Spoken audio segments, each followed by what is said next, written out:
Hello everyone, welcome to CBL। आज हम CDS 1 2022 के सेट डी की डिस्कशन करेंगे, क्वेश्चन 31 to 60 की। तो शुरू करते हैं बच्चे।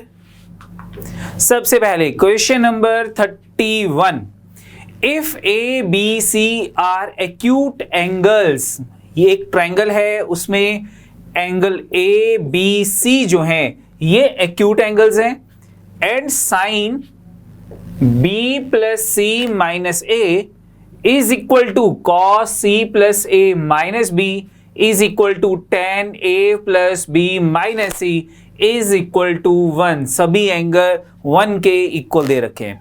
तो बच्चे साइन जो है वो 1 कब होता है? साइन 190 के ऊपर होता है। It mean sine b plus C minus A is equal to sine 90। 1 है, 1 की जगह मैंने साइन 90 लिख लिया, यानी कि दिस एंगल, ये जो एंगल है ये 90 के इक्वल हो गया। सेकंड देखते हैं, cos c plus A minus B. Cos जो है वो 1 कब होता है? 0 पे, कॉस 0, यानी कि this angle is equal to 0। Third मुझे दे रखा है tan a plus B minus C. tan 1 कब होता है? 45 डिग्री पे। tan a plus B minus C is equal to 1, तो 1 की जगह मैं tan 45 लिख सकता हूं। It mean a plus B minus c की वैल्यू कितनी आ गई? 45 डिग्री आ गई। तीनों को ऐड कर लेते हैं। सबसे पहले b plus C minus A is equal to 90, c plus a minus B is equal to 0, a plus B minus C is equal to 45। इनको ऐड करते हैं, हमारे पास क्या आ जाएगा?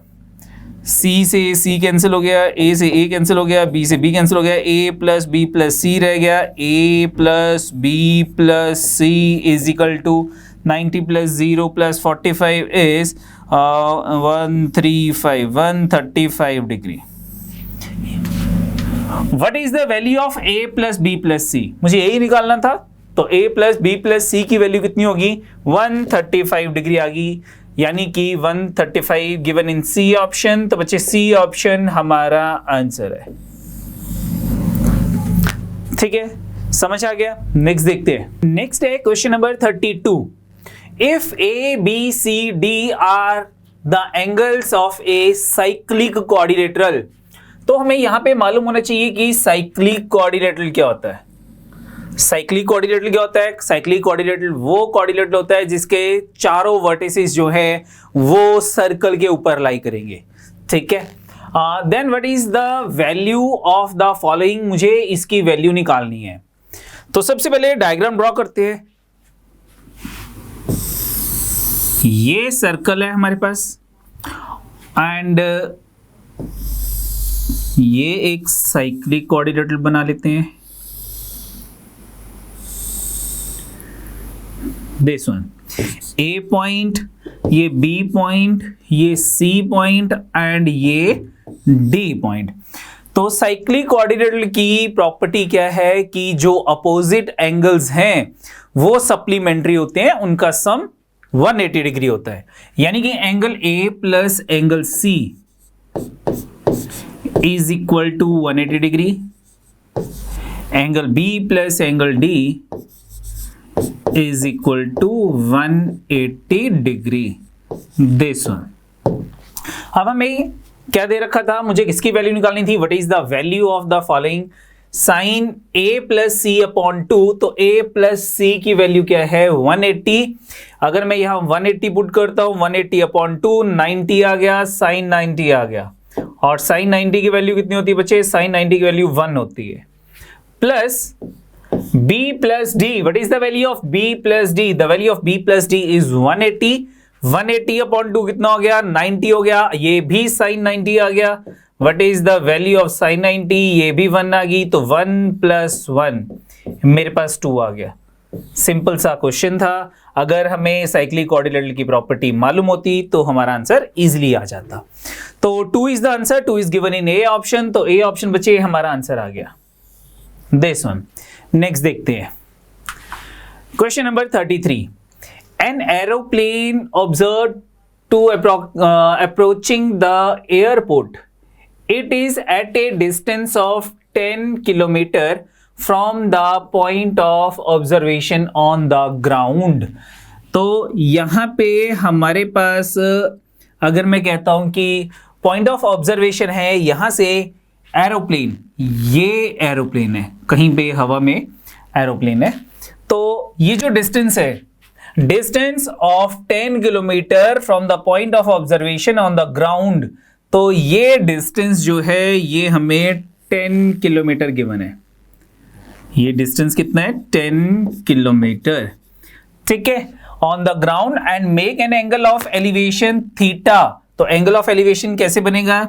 ये लाइन और यहां से बिल्कुल स्ट्रेट लाइन, दिस, ये हमारे पास थीटा आ गया, एंगल ऑफ एलिवेशन आ गया।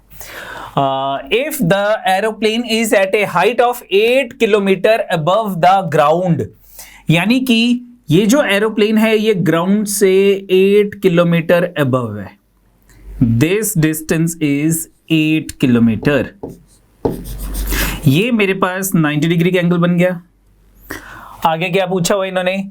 Above the ground, then which of the following is correct. मुझे थीटा की वैल्यू निकालनी है कि थीटा की वैल्यू क्या होगी। ये थीटा है, ये परपेंडिकुलर हो गया मेरे पास, ये बेस आ गया और ये हाइपोटेन्यूज आ गई।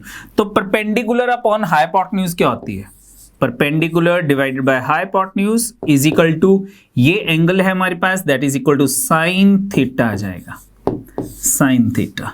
तो परपेंडिकुलर की वैल्यू 8 है, हाइपोटेन्यूज हमारे पास 10 है, तो 2 पे कटिंग की, 2 4 का 2 5 का, हमारे पास साइन थीटा की वैल्यू 4/5 आ गई। Sine theta is equal to 4/5, decimal में कन्वर्ट करते हैं तो 0.8 आ गया हमारे पास साइन थीटा। ठीक है बच्चे, चलो अगर हम ऑप्शंस चेक करते हैं तो फर्स्ट ए ऑप्शन कहती है साइन 0, और अगर मैं साइन 0 की वैल्यू निकालता हूं, साइन 0, तो साइन 0 0 होता है एंड साइन 30 की वैल्यू हाफ होती है, हाफ यानी कि 0.5। तो ए ऑप्शन कहती है कि हमारे पास जो थीटा है वो 0 और 0.5 के बीच में लाई करता है। नहीं, मेरे पास जो थीटा, साइन थीटा की वैल्यू है वो 0.8 है, यानी कि ए ऑप्शन जो है वो रॉन्ग है। अगर मैं बी ऑप्शन जो है इसको कंसीडर करता हूं, बी ऑप्शन, तो मेरे पास दे रखा है कि theta lies between, B option check कर रहा हूं बच्चे, ध्यान देना, B option theta lies between 30 degree and 45 degree. अगर मैं यहां पे भी तीनों के साथ साइन लगा देता हूं तो साइन 30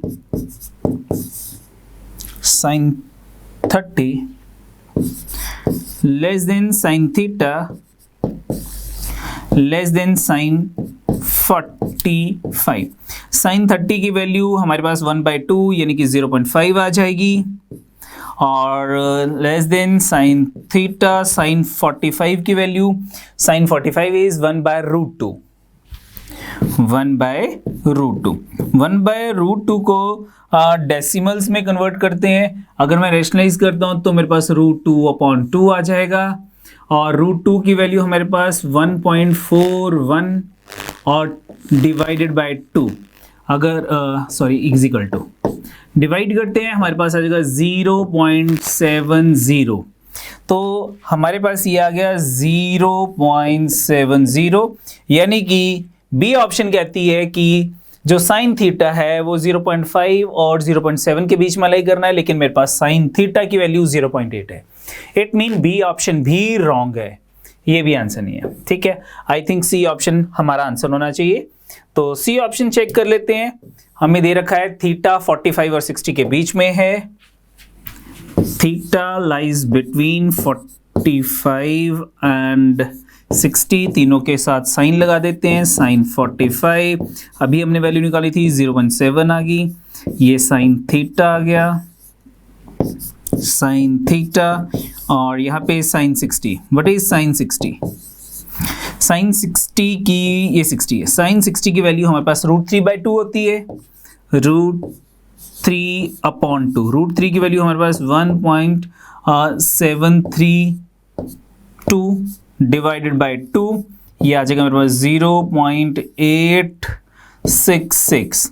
तो 0.866 हमारे पास साइन थीटा के लिए 0.8 है। इट मीन जो साइन थीटा है वो साइन 45 और साइन 60 के बीच में लाई कर रहा है। तो थीटा लाइज बिटवीन 45 एंड 60। हमारा आंसर सी ऑप्शन आ जाएगा। ठीक है बच्चे, समझ आ गया? चलो, तो C option is the answer. C option हमारा आंसर आ गया। नेक्स्ट देखते हैं question number 34। The angle of elevation of the top of a tower of height x meter from a point on the ground। हमारे पास एक point है ground में, यहां से एक टावर है। टावर की टॉप के ऊपर जो एंगल ऑफ एलिवेशन बन रहा है, ये हमारे पास एंगल ऑफ एलिवेशन है। The angle of elevation of the top of the tower of height x metre. ये टावर है, टावर की हाइट हमारे पास x मीटर गिवन है क्वेश्चन में। From a point on the ground is found to be 60 degree. ये angle हमें given है बच्चे 60 डिग्री का। Next, by going y metre away from that point. Away from that point, इस point से away y metre जाना है मुझको। मैं इस पॉइंट पे पहुंच गया, ये डिस्टेंस y मीटर हो गया, इस पॉइंट से लेके इस पॉइंट तक y metre. It become 30 degree, यानी कि अब हमारे पास जो एंगल ऑफ एलिवेशन है वो 30 डिग्री का हो गया। This angle is 30 degree. तो टावर और ग्राउंड के साथ जो एंगल बनेगा दैट इज 90 डिग्री। ये 90 डिग्री है। क्या फाइंड करना है? Which one of the following relation is correct. हमें x और y के बीच में रिलेशन फाइंड करना है। तो ये ए बी हम टावर बना देते हैं। ये जो पॉइंट है ग्राउंड पे ये C, उसके बाद इस पॉइंट को हम D लेट कर लेते हैं। ठीक है बच्चे, तो सबसे पहले इन ट्रायंगल ए बी सी की अगर हम बात करते हैं, in triangle A B C, B C को हम T लेट कर लेते हैं कि ये T है, ये डिस्टेंस T है। तो A B upon B C perpendicular upon base क्या होता है? Perpendicular upon base. A B that is x upon B C that is T is equal to tan 60। किसके इक्वल हो जाएगा? ये tan 60 perpendicular upon base. What is the value of tan 60? tan 60 is √3। tan 60 की value √3 आ गई। ठीक है बच्चे, तो यहां से अगर मैं t की वैल्यू कैलकुलेट करता हूं, √3 यहां आ गया, तो t is equal to x upon √3। ये t की वैल्यू आ गई। अब हम बात करते हैं in triangle A B D, ये बड़ी ट्रायंगल की बात कर लेते हैं। In triangle A B D, A B upon B D, ये पूरी, ये बॉटम वाली पूरी side.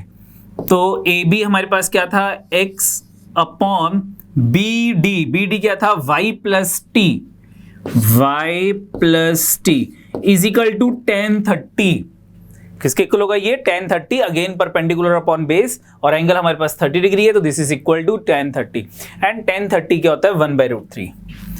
1 upon √3। This one cross multiply करते हैं, हमारे पास आ गया √3x is equal to y plus T. y plus T and the value of t is x upon √3। x upon √3 ये आ गया। सॉल्व करते हैं, x और y का रिलेशन आ जाएगा। तो सबसे पहले x अपॉन √3 को लेफ्ट साइड ले आते हैं, हमारे पास आ गया √3x minus x divided by √3 is equal to y। यहां एलसीएम आ गया √3 एलसीएम आ गया। √3 को √3 से मल्टीप्लाई करेंगे, 3 आ गया। 3x minus x is equal to y। Cross multiply किया, 3x में से x माइनस किया, ये हमारे पास आ गया 2x is equal to √3 into y. This is a relation between x and y. तो 2x is equal to √3y कौन सी ऑप्शन में गिवन है? दिस इज गिवन इन, क्या था हमारे पास, √3y is equal to 2x. This is given in C option. तो बच्चे सी ऑप्शन हमारा आंसर आ गया. ठीक है बच्चे, समझ आ गया. नेक्स्ट देखते हैं. Next is question number 35. What is secant square alpha plus tan alpha into tan beta minus tan square alpha का whole square plus tan alpha minus tan beta का whole square minus secant square alpha minus secant square beta equals to, मुझे बताना है ये किसके equal है. तो जब भी हमारे पास ट्रिग्नोमेट्री में कोई भी आइडेंटिटी या इक्वेशन आती है तो उसमें हम एंगल्स जो हैं वो पुट कर लेते हैं. तो आप जो मर्जी एंगल पुट कर लो. ठीक है बच्चे, मान लो मैं यहाँ पे अल्फा को 45 डिग्री और बीटा को भी 45 डिग्री पुट कर लेता हूँ. आप 0 डिग्री भी पुट कर सकते हो, आपकी मर्जी है. चलो नेक्स्ट है सीकेंट स्क्वायर 45. ठीक है, मैं लिखूंगा नहीं, डायरेक्ट वैल्यूज पुट कर देता हूँ. सीकेंट 45, सीकेंट 45 यानी कि cos 45. cos 45 कितना होता है? 1/√2. तो सीकेंट क्या हो जाएगा? √2/1. तो √2/1 का whole square that is equal to 2. मेरे पास 2 आ जाएगा. प्लस tan 45, अल्फा 45, tan 45 की वैल्यू कितनी है? 1 मल्टीप्लाई tan बीटा, tan 45 हमारे पास 1 आ जाएगा. माइनस tan स्क्वायर 45, tan 45 1 है, 1 का स्क्वायर किया 1 आ गया, ये आ गया. इसका मुझको होल स्क्वायर करना है. Plus tan 45 that is equal to 1 minus tan beta, tan 45 यानी कि 1, इसका भी होल स्क्वायर करना है. Minus secant square alpha, secant alpha हमारे पास जो है √2 होता है, √2 का स्क्वायर 2 आ जाएगा. -2 minus secant square beta, secant square beta कितना है मेरे पास? ये भी 2 होगा. 2 इक्वल्स टू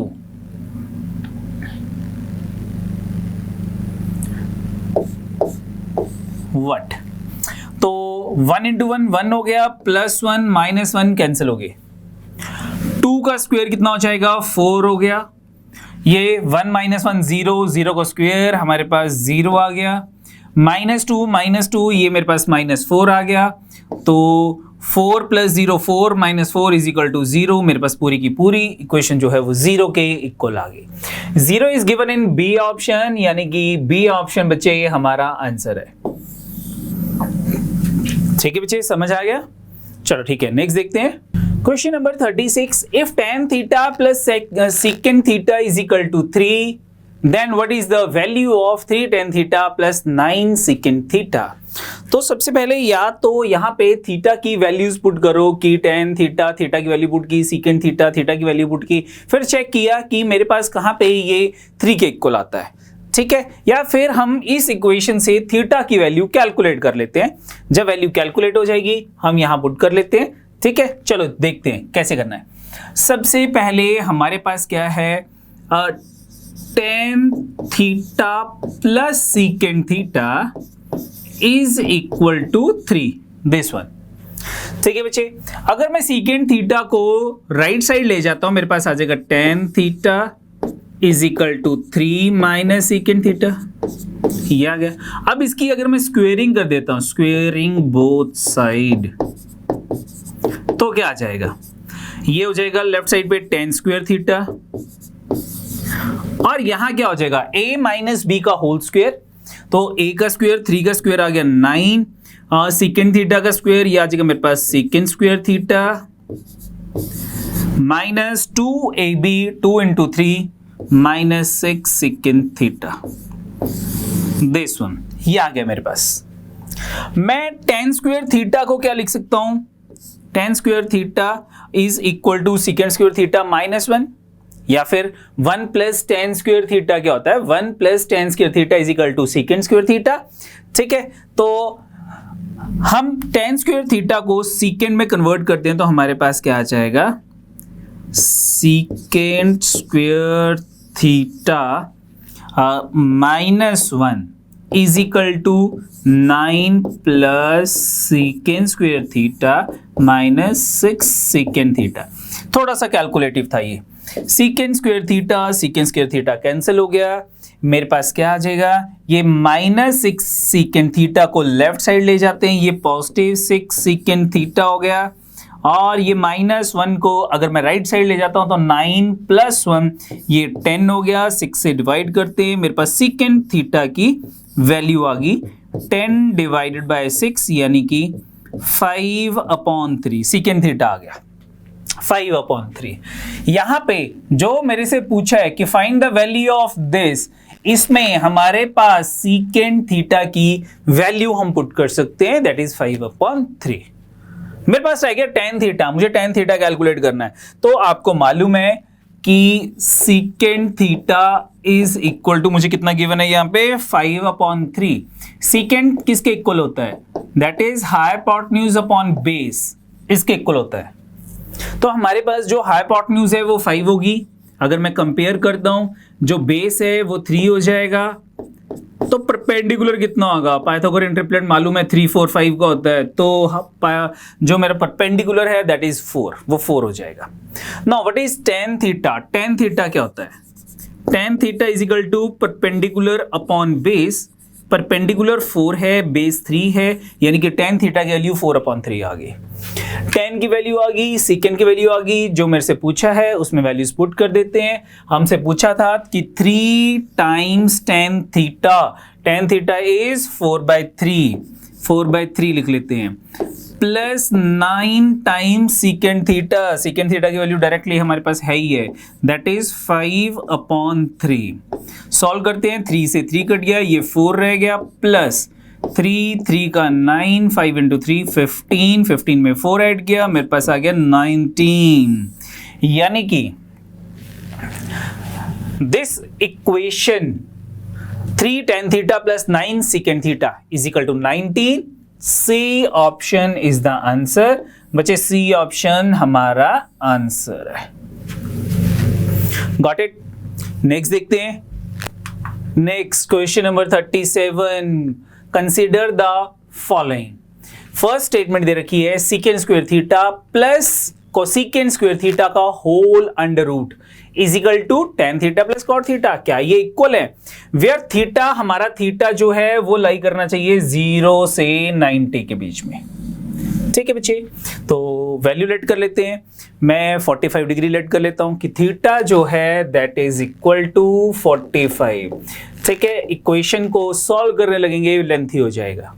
तो सबसे पहले सीकेंड स्क्वायर 45, सीकेंड 45 यानी कि cos 45। cos 45 कितना होता है 1/√2, तो सीकेंड कितना हो जाएगा √2/1।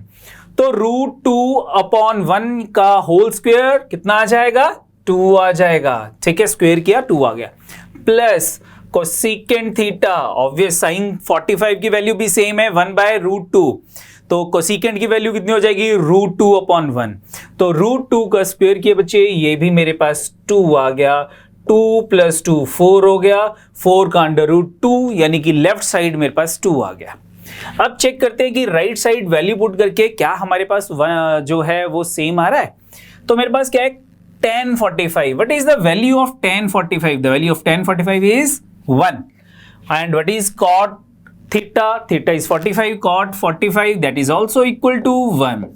2 + 2 4, 4 का under root is equal to 2, और यहां पे 1 + 1 2 यानी कि 2 इज इक्वल टू 2। हमारी पहली स्टेटमेंट में जो इक्वेशन दे रखी है वो इक्वल आ गई, यानी कि ये तो करेक्ट है, बिल्कुल ठीक है। अब सेकंड चेक करनी है। tan square theta plus cot square theta का स्क्वायर रूट +4 का whole square root is equal to secant theta plus cosecant theta. Check कर लेते हैं।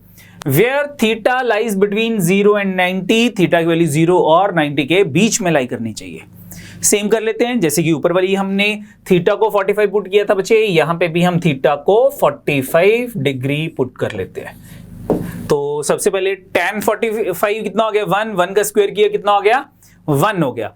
cot 45 कितना होता है 1, 1 का स्क्वायर किया कितना हो गया 1, 1 प्लस 1 2, 2 प्लस 4 6, यानी कि हमारे पास लेफ्ट साइड पे आ गया √6 आ गया।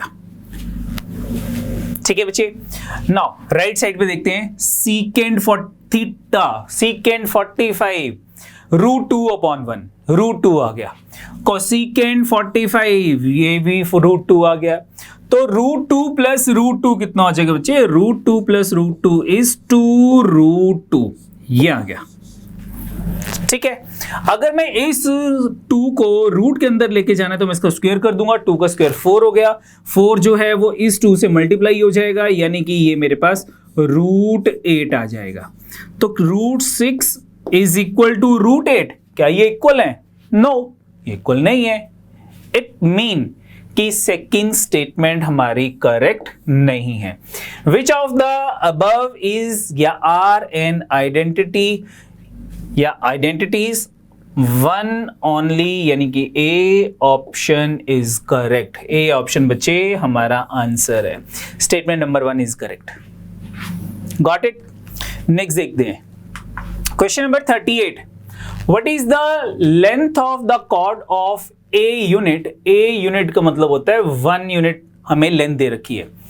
A unit circle, sorry, a unit circle का मतलब है, यूनिट सर्कल होता है कि जिसका रेडियस 1 यूनिट, यानी कि जो भी रेडियस होगा वो 1 यूनिट का होगा। सर्कल का यूनिट कुछ भी हो सकता है। With subtend an angle 2 theta. अब ये जो कॉर्ड है ये 2 थीटा का एंगल बना रही है at the centre, where theta is less than 45 degree. 45 के इक्वल भी नहीं है, 45 से स्मॉलर ही है। ठीक है बच्चे, तो सर्कल बना लेते हैं। ये सर्कल बन गया, ये हमारी कॉर्ड बन गई, इसका नाम ए बी रख लेते हैं। और ये जो कॉर्ड है ये सेंटर पे एंगल बना रही है 2 थीटा। ये सेंटर है सर्कल का, इसका नाम ओ रख लेते हैं। ओ ए रेडियस हो गया, ओ बी भी हमारा रेडियस हो गया, और ये जो एंगल है ये हमारे पास 2 थीटा दे रखा है। अगर मैं सेंटर से कॉर्ड के ऊपर एक परपेंडिकुलर ड्रॉ करता हूं, दिस, तो ये कॉर्ड को बाइसेक्ट करेगा, यानी कि AD is equal to DB, ये और ये इक्वल हैं, ये रेडियस हैं, ये हमारे पास कॉमन हो गया, तो ये एंगल जो है ये भी बाइसेक्ट हो जाएगा, ये थीटा हो जाएगा। Angle AOD is equal to theta, ये थीटा आ जाएगा। ठीक है बच्चे, अब हमें क्या गिवन है कि ये ए यूनिट, यानी कि जो हमारे पास रेडियस है OA वो 1 यूनिट है, 1 यूनिट। ठीक है, अब हमें क्या निकालना है कि what is the length of the chord. तो लेंथ ऑफ द कॉर्ड क्या होगी, length of chord is equal to AB, और AB किसके इक्वल है, AD प्लस DB, यानी कि D मिड पॉइंट है तो ट्वाइस ऑफ AD, ये कॉर्ड है ट्वाइस ऑफ AD। तो हम ट्रायंगल कंसीडर कर लें, in triangle ADO, triangle ADO, इस ट्रायंगल में ये एंगल हमें थीटा दे रखा है, तो अगर ये एंगल थीटा है तो OD जो है ये बेस हो जाएगी, और AD जो है ये परपेंडिकुलर हो जाएगी, और ये मेरे पास हाइपोटेन्यूज हो जाएगी, हाइपोटेन्यूज। तो ठीक है, हम यहां पे परपेंडिकुलर अपॉन हाइपोटेन्यूज करते हैं। परपेंडिकुलर अपॉन हाइपोटेन्यूज किसके इक्वल होगा, साइन थीटा, क्योंकि एंगल थीटा दे रखा है।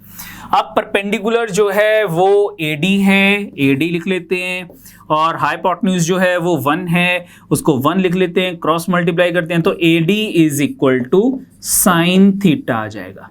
यहां पे AD की वैल्यू साइन थीटा पुट कर लेते हैं तो हमारे पास आ जाएगा ट्वाइस ऑफ साइन थीटा, ये मेरे पास लेंथ ऑफ कॉर्ड आ जाएगी। Twice of sine theta. अब twice of sine theta is given in C option, तो बच्चे सी ऑप्शन हमारा आंसर हो गया। सिंपल क्वेश्चन था ये। ठीक है बच्चे, नेक्स्ट देखते हैं। नेक्स्ट हमारे पास आता है question number 39। If tan square theta plus 3 secant theta minus 9 is equal to 0 where theta lies between 0 and 90, first quadrant है, 0 को इक्वल नहीं है, 90 के इक्वल नहीं है, 0 और 90 के बीच में। Then what is the value of 12 cot square theta plus 3 cosecant theta. तो मुझे इसकी वैल्यू निकालनी है। तो हमारे पास अगेन यहां पे क्या है, tan square theta plus 3 secant theta plus 3 secant theta minus 9 is equal to 0, minus 9 is equal to 0। अब थीटा की वैल्यू पुट करो बच्चे, यहाँ पे वैल्यू पुट करके जहां पे मेरे पास लेफ्ट हैंड साइड जो है 0 के इक्वल आ जाएगी, वो मेरे पास थीटा की वैल्यू हो जाएगी। 30, 45, 60 कुछ भी वैल्यू पुट कर लो, लेकिन 0 नहीं पुट करनी क्योंकि थीटा 0 से ग्रेटर है, और 90 नहीं पुट करनी, 90 से स्मॉलर है। अगर ये सेटिस्फाई कर गया फिर तो ठीक है। ठीक है, तो अब यहाँ पे जो थीटा है वो 60 अगर मैं पुट करता हूं, थीटा इज इक्वल टू 60। इसको दूसरे वे में भी करेंगे जब मैं थीटा की वैल्यू 60 नहीं पुट करूंगा। तो tan 60, what is the value of tan 60? tan 60 is √3। √3 का अगर स्क्वायर करता हूं 3 आ गया, प्लस सीकेंड 60 cos 60, cos 60 1/2, सीकेंड 60 2/1, तो सीकेंड 62 आ गया। 2 को बच्चे 3 से मल्टीप्लाई करूंगा, ये 6 आ जाएगा, माइनस 9। 6 में 3 प्लस किया, 9 minus 9 that is equal to 0 is equal to right hand side. It mean कि जो वैल्यू हमने थीटा की पुट की है दैट इज माय, ये थीटा की करेक्ट वैल्यू आ गई। थीटा की वैल्यू हम यहाँ पे पुट करते हैं बच्चे, हमारे पास जो है वो जो वैल्यू कैलकुलेट करनी है वो आ जाएगी। हमने cot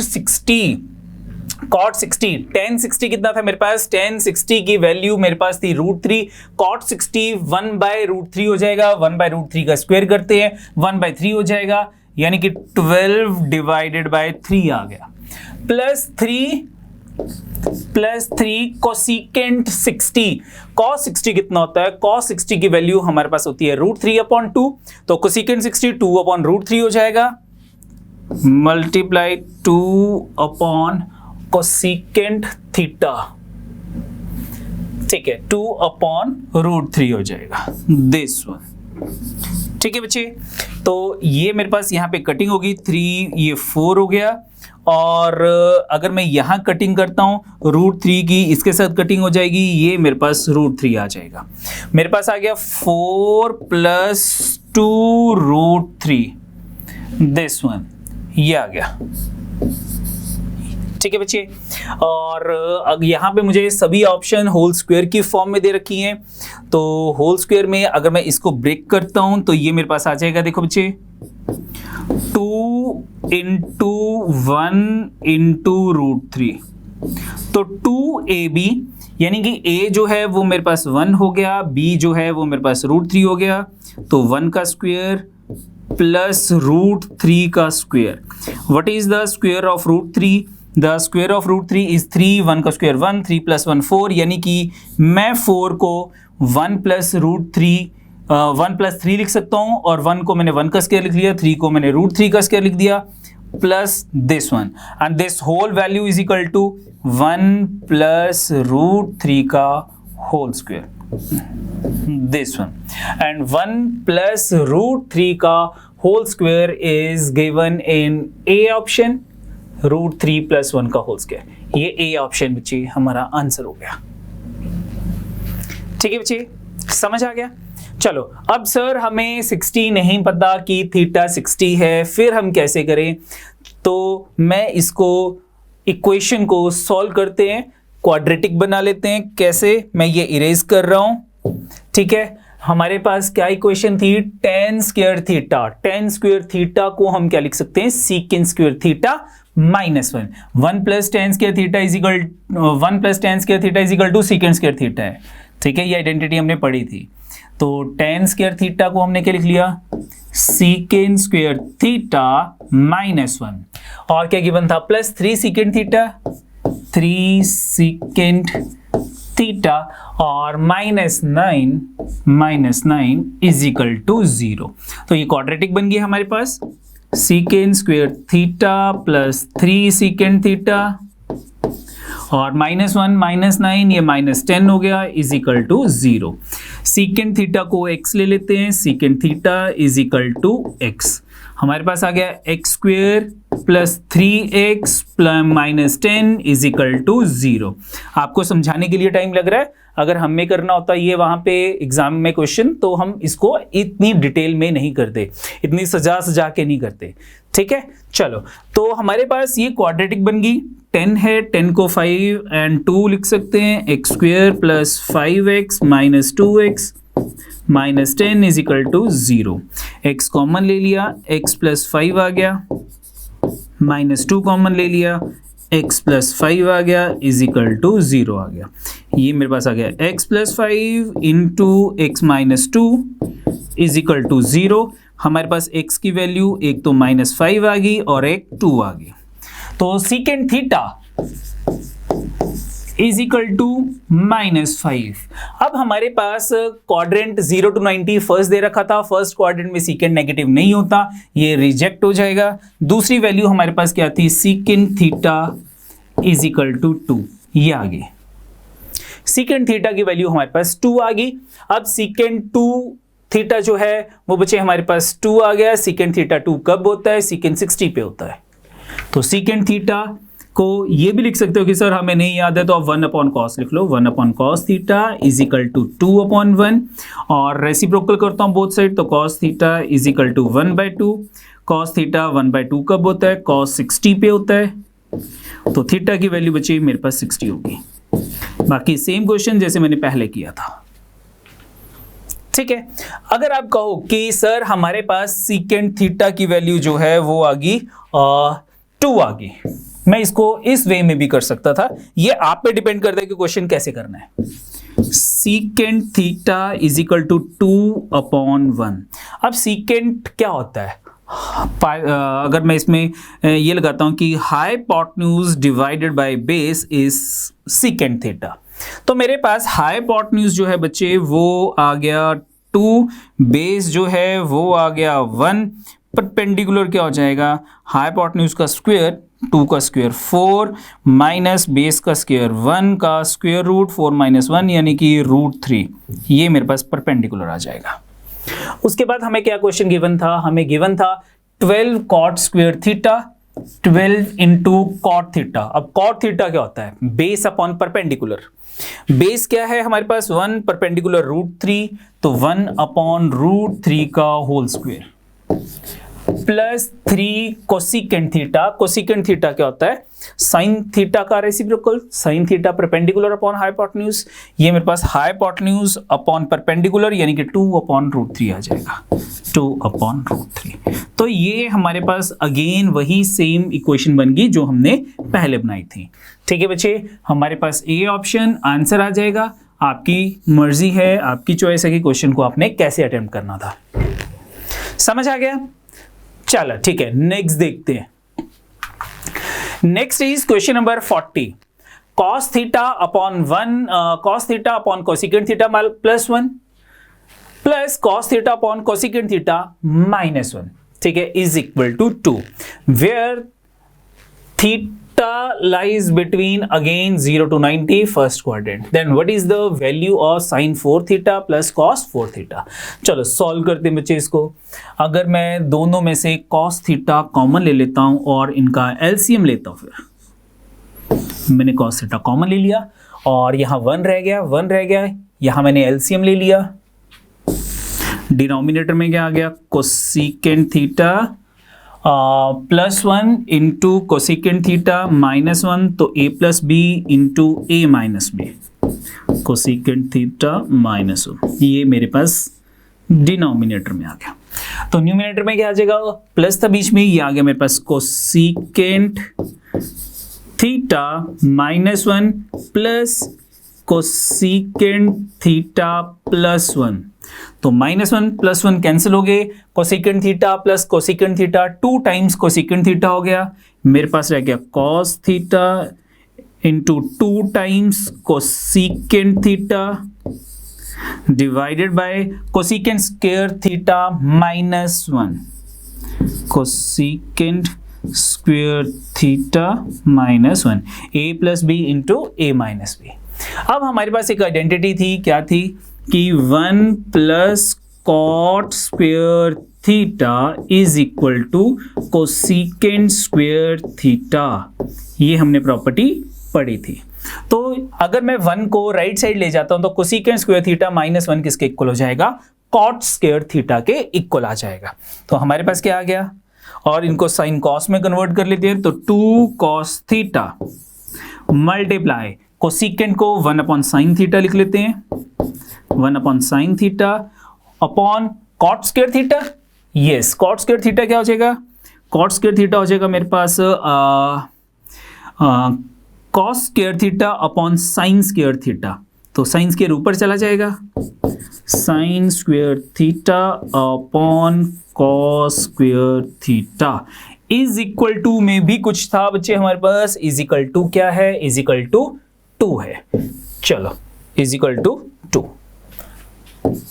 सॉल्व कर दें, साइन से एक साइन कट गया, कॉस से एक कॉस कट गया, मेरे पास क्या आ गया, sine theta upon cos theta that is equal to tan theta आ गया, और मेरे पास ये 2 है, उधर जाके डिवाइड हो जाएगा तो 2/2 मेरे पास 1 आ जाएगा।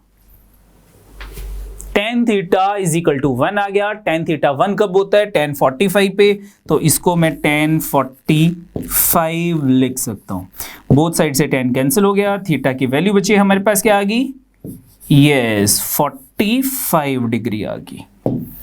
ठीक है बच्चे, अब हमसे क्या क्वेश्चन पूछा था, अब क्वेश्चन था कि what is the value of sin 4 theta. तो sin थीटा की वैल्यू क्या होती है, थीटा मेरे पास 45 है, sin 45 की वैल्यू क्या होती है 1/√2, 1 यहां कर रहा हूं बच्चे मैं √2 whole power 4 plus cos 4 theta, theta 45 cos 45 की पावर 4, cos 45 भी 1/√2 होल पावर 4। होल पावर 4 का मतलब होता है स्क्वायर का स्क्वायर, 1/√2 का स्क्वायर किया 1/2 आ गया, 1/2 का स्क्वायर किया 1/4 आ गया, ये मेरे पास 1/4 हो गया, सेम एज ये भी मेरे पास 1/4 हो गया। तो इसको सॉल्व किया, मेरे पास आ गया ये 2/4 आ गया, एंड 2/4 इज इक्वल टू बच्चे 1/2, ये आ गया 1/2। तो 1/2 is given in C option, यानी कि सी ऑप्शन बच्चे हमारा आंसर है, सी ऑप्शन। ठीक है बच्चे, चलो ठीक है, नेक्स्ट देखते हैं क्वेश्चन। डायरेक्शन है, consider the following data for the 2 items that follows, यानी कि मेरे पास नेक्स्ट 2 क्वेश्चंस के लिए ये डाटा है, question number 41 and question number 42। क्या है डाटा में, the table below gives the age wise population percentage of A city. Age wise मुझको पॉपुलेशन दे रखी है, उसकी परसेंटेज दे रखी है, ये ध्यान देना कि ये परसेंटेजेस हैं। यहाँ पे एज ग्रुप लिखे हुए हैं, below 30 year percentage 40%, 30 to 34.99, 29.75, 35 to 39.99, 26.25%, 40 to 44.99 0%, 45 to 49.99%। Age group में हमारे पास जो पॉपुलेशन है दैट इज 18.50%। नेक्स्ट है 50 ईयर्स एंड अबव, जो पॉपुलेशन है दैट इज 11.50%। आगे दे रखा है the number of person below the age of 40 year is 10.5 lakhs। ये बिलो बहुत इंपॉर्टेंट है, below 40 mean not including 40, below 40 हमारे पास ये परसेंटेजेस आ जाएंगी, ये एज ग्रुप्स आ जाएंगे। ठीक है, तो बिलो 40 अगर हम बात करते हैं तो 26 प्लस 14 40 25 इधर ऐड किया 30 40 प्लस 30 ये मेरे पास 70% हो जाएगा। यानी कि बिलो 40 हमारे पास 70% पॉपुलेशन लाई करती है और दैट वैल्यू रिप्रेजेंट 10.5 लैक्स, वो 10.5 लैक्स को रिप्रेजेंट करती है। What is the question? Question number 41 हमारे पास है, what is the total population of the city in lakhs. मुझे टोटल पॉपुलेशन निकालनी है, यानी कि मुझे 100% निकालना है। सिंपल क्वेश्चन है ये तो, कि 70% पॉपुलेशन जो है, 70% पॉपुलेशन रिप्रेजेंट 10.5 लैक्स, और यहां पे वर्ड लैक्स ऑलरेडी दे रखा है, यहां पे मुझे लैक्स यानी कि जीरोस लगाने की जरूरत नहीं है, तो हमें 100% निकालना है। 100% पॉपुलेशन कितनी होगी? Unitary method 10.5 divided by 70% multiply 100%। Percentage से बच्चे परसेंटेज कट गया, 0 से 0 कट गया, 105 को 10 से मल्टीप्लाई करता हूं तो 105 आ गया, 105 को 7 से डिवाइड करते हैं, 7 1 का 7 5 का, हमारे पास 15 लाख पॉपुलेशन आ जाएगी। सिंपल क्वेश्चन था। 15 lakhs, 15 is given in C option बच्चे, यानी कि सी ऑप्शन हमारा आंसर था। समझ गए बच्चे? नेक्स्ट देखते हैं। नेक्स्ट हमारे पास सेम डाटा है, क्वेश्चन है हमारे पास, if the ratio of tax payers to other person, यानी कि टैक्स पेयर्स और other person mean non tax payers, तो tax payers and non tax payers की जो रेशियो है in the same age group below 30 years, in the same age group below 30 years जो है that is 1:2। Tax payer अगर 1 है तो non tax payer 2 है।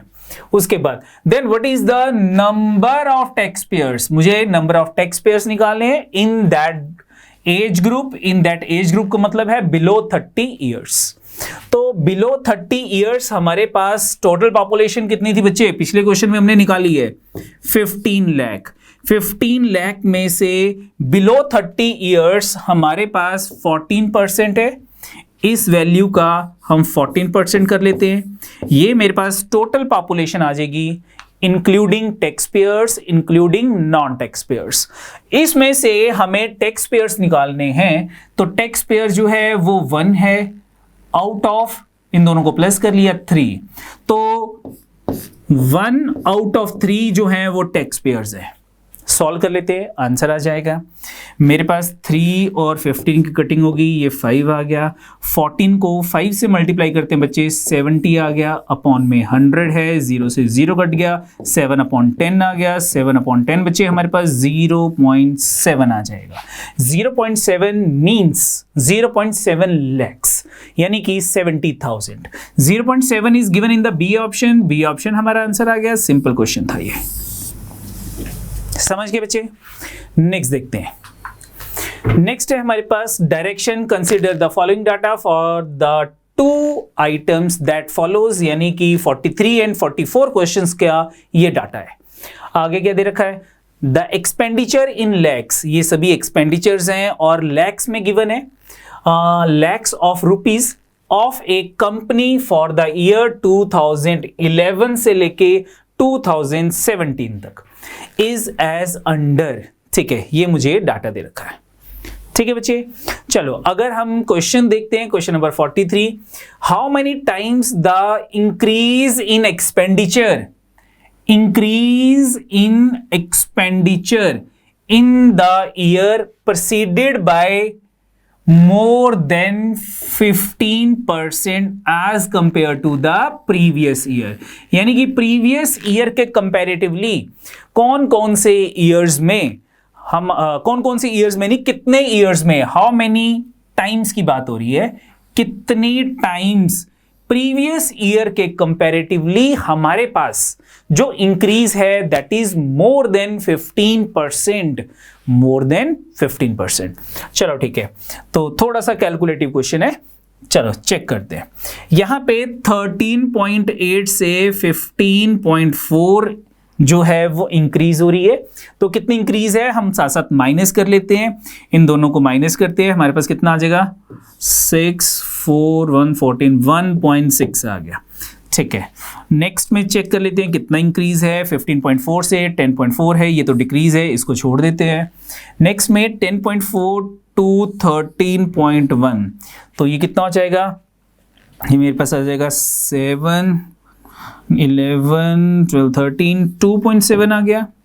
नेक्स्ट देख लेते हैं 15.8 हो गया 13.1 से, ये 2.7, ये भी 2.7 आ गया। 7 + 1 8, 13 + 2 15, ठीक है, ये कितना हो जाएगा 8 + 4 12, 2 1 16, 1.4 हो गया। नेक्स्ट कितना हो गया मेरे पास, ये 2.2 हो गया, 2 2 4 17 + 2 19, देखो ये, तो ये सारी चेक करनी पड़ेंगी तभी हम आंसर बता सकते हैं हाउ मेनी टाइम्स। और अगर मैं चेक करता हूँ कि 1 2 3 4 5, अगर 5 टाइम्स इंक्रीज है, 4 टाइम्स, 3 टाइम्स या 2 टाइम्स। चलो, तो सबसे पहले 1.6 इंक्रीज हो रहा है, प्रीवियस ईयर में कितना था, इंक्रीज है 1.6, ये सबसे पहले ईयर्स की बात हो रही है, 2012 की बात हो रही है, 2012 की बात हो रही है। इंक्रीज प्रीवियस ईयर के कंपैरेटिवली इंक्रीज 1.6 है अपॉन प्रीवियस ईयर 13.8, पॉइंट की जरूरत नहीं है, ये आ गया मेरे पास। अगर इसकी परसेंटेज कैलकुलेट करके हमारे पास 15% से ज्यादा आता है तो दैट इज ये काउंट हो जाएगा, ठीक है। अब अगर आपको मालूम हो, ठीक है, यहां पे तो मैंने डेसिमल में लिखा है, नेक्स्ट में मैं डेसिमल इग्नोर कर दूंगा क्योंकि डेसिमल से डेसिमल कट हो जाएगा। तो बहुत सारे मेथड्स हैं इसको चेक करने के लिए कि इंक्रीज 15% है, इनटू 100 करके बच्चे आप डिवाइड कर सकते हो, या फिर मेरे पास जो डिनोमिनेटर है आप उसको भी यूज कर सकते हो, जैसे कि हमने किया था नंबर अपॉन नंबर के केस में। Denominator is always equal to 10, मतलब denominator is always equal to 100%, उसका 10% अगर मैं कैलकुलेट करता हूं तो मेरे पास आ जाएगा 13.8, ये हो गया 10%। ध्यान से सुनना, डिनोमिनेटर में एक डिजिट पहले अगर मैं डेसिमल लगाता हूं तो वो 10% बन जाएगा। अब 5% और ऐड करना है क्योंकि 15% चाहिए, तो अगर मैं इसका हाफ कर लेता हूं, 13.8 का हाफ कितना हो जाएगा, 6.9 हो जाएगा, ठीक है बच्चे, कितना हो जाएगा, 2 से डिवाइड किया मैंने 6.9, यानी कि डिनोमिनेटर का 5% हमारे पास 6.9। अगर मैं इन दोनों को प्लस करता हूं तो ये मेरे पास इक्वल टू 15% हो जाएगा, ठीक है। और अगर ये वैल्यू जो है ये न्यूमिरेटर के इक्वल आती है तो एग्जैक्ट इक्वल टू 15%, न्यूमिरेटर से ये वैल्यू स्मॉलर आती है और न्यूमिरेटर ग्रेटर है तो इट मीन जो इंक्रीज है दैट इज मोर देन 15%। और अगर न्यूमिरेटर इस वैल्यू से, इन दोनों के एडिशन से स्मॉलर आता है तो इट मीन कि जो इंक्रीज है that is less then 15%, that is less then 15%, ठीक है। तो सीधा सीधा यहां पे देखते हैं 13 + 6 19 है, यहां पे 16 दिख रहा है, यानी कि इंक्रीज लेस देन 15% है, इसको हम काउंट नहीं करेंगे, मैं डायरेक्टली क्रॉस कर देता हूं, ठीक है, कैलकुलेशन की मुझे जरूरत नहीं है। सेकंड देखते हैं, सेकंड हमारे पास जो है 2013 जो है वो कंसीडर नहीं होगा क्योंकि 13 में डिक्रीज था। 2014 चेक कर दे, 2014 में हमारे पास जो इंक्रीज है दैट इज 27, मैंने डेसिमल इग्नोर कर दिया, और divided by previous year that is 104, 10.4 था, डेसिमल हटा के 104। अब मेरे पास डिनोमिनेटर का 10% किया दैट इज 10.4, 10.4 का हाफ कर देता हूं 5.2 आ गया, दोनों को अगर मैं प्लस करता हूं बच्चे तो मेरे पास आ जाएगा 15.6 आ जाएगा, एंड न्यूमिनेटर में 27 गिवन है, इट मीन जो इंक्रीज है दैट इज मोर देन 15%। एक ईयर मेरे पास ये आ गया, यहीं पे छोड़ दूंगा, आगे जरूरत नहीं है। नेक्स्ट है 2015 की बात करता हूं, 2015। अब 2015 में हमारे पास क्या था, 27, डिनोमिनेटर में कितना आ जाएगा, 2015 में कितना था, 2015 में डिनोमिनेटर 14 का आएगा, प्रीवियस ईयर का आना था 131 आ गया। 131 का 10% कैलकुलेट करते हैं बच्चे, 131 का 10% हमारे पास आ जाएगा 13.1, और 13.1 का हाफ करता हूं क्योंकि 5% और करना है, ये तो 10% हुआ, 5% कितना हो जाएगा, इसका हाफ किया 2 6 का 6 12 11 2 5 का 6.5 और आ गया, ऐड करता हूं तो 13 + 6 19.6 आ जाएगा, numerator is 27 more than 19.6. This increase is more than 15%. 2 years आगे मेरे पास नेक्स्ट है 15 के बाद 16 चेक कर लेते हैं 2016 यहां पे मेरे पास है 14 डिवाइडेड बाय 15 158. What about 10%? 15.8. 5% कितना हो जाएगा? ये 15.8 से ही स्मॉलर हो गया, लेस देन 10% है ये तो, ठीक है, कैलकुलेशन की जरूरत नहीं है, वेस्टेज ऑफ टाइम है। 2017 की बात करता हूं बच्चे, 2017 में मेरे पास इंक्रीज है 2.2 का यानी कि 22 का डिवाइडेड बाय प्रीवियस ईयर 172। यहां पे डिनोमिनेटर का 10% किया 17.2 आ गया, 5% और ऐड करते हैं, इसका हाफ किया कितना हो गया 2 8 का 16 16 8.6 आ गया, ऐड करते हैं तो ये ऐड करके मेरे पास आ गया 25.8 होना चाहिए था न्यूमिनेटर में, but numerator is 22 less than 15%, ये भी मेरे पास काउंट नहीं होगा। अब हमारा क्वेश्चन था हाउ मेनी टाइम्स, तो हाउ मेनी टाइम्स बच्चे? Only 2 times, only 2 times, one is 2014 one is 2015। इन दोनों ईयर्स में जो इंक्रीज है एक्सपेंडिचर में मोर देन 15% है, तो 2 is given in A option बच्चे, यानी कि ए ऑप्शन हमारा आंसर है। ठीक है बच्चे, नेक्स्ट देखते हैं। सेम डाटा है हमारे पास जो पिछले क्वेश्चन में था। क्वेश्चन क्या है?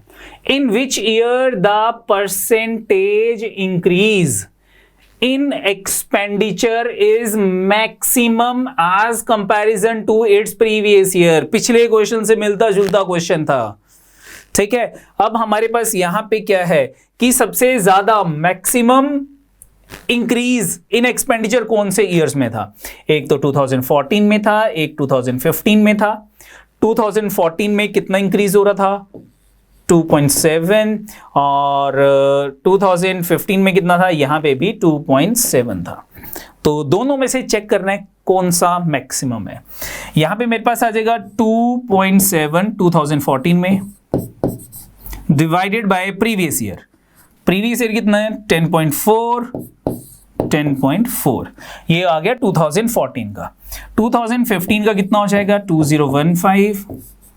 यहां पे आ जाएगा 2.7 डिवाइडेड बाय 15.8, ओ सॉरी 15.8 नहीं 13.1, 14 का 13.1 डिवाइड बाय 13.1। इन दोनों में से कौन सी वैल्यू ग्रेटर है? कोई जरूरत नहीं है कैलकुलेशन की, दोनों फ्रैक्शंस के न्यूमरेटर सेम है। अगर न्यूमरेटर सेम है तो डिनोमिनेटर जो स्मॉलर होगा दैट फ्रैक्शन इज ग्रेटर। दोनों डिनोमिनेटर में से ये डिनोमिनेटर स्मॉलर है यानी कि ये फ्रैक्शन ग्रेटर है, ये एक्सपेंडिचर इंक्रीज मैक्सिमम है यानी कि 2014 is the answer. 2014 is given in B option, B option हमारा आंसर है। गॉट इट बच्चे? ठीक है, नेक्स्ट देखते हैं। नेक्स्ट भी हमारे पास DI का सेट है। Direction, consider the following for the 2 items that follow, यानी कि नेक्स्ट 2 क्वेश्चंस, एक क्वेश्चन नंबर 45, एक question number 46। The budget allocation represented in a pie diagram under 5 different heads A, B, C, D and E are respectively 40, ये A का हो गया, 18%, B का 9%, C का 25%, D का एंड 8% E का हो गया।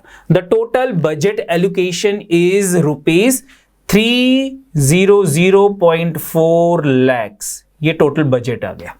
Question number 45, how much less amount is allocated to A and C together as compared to B, D and E together।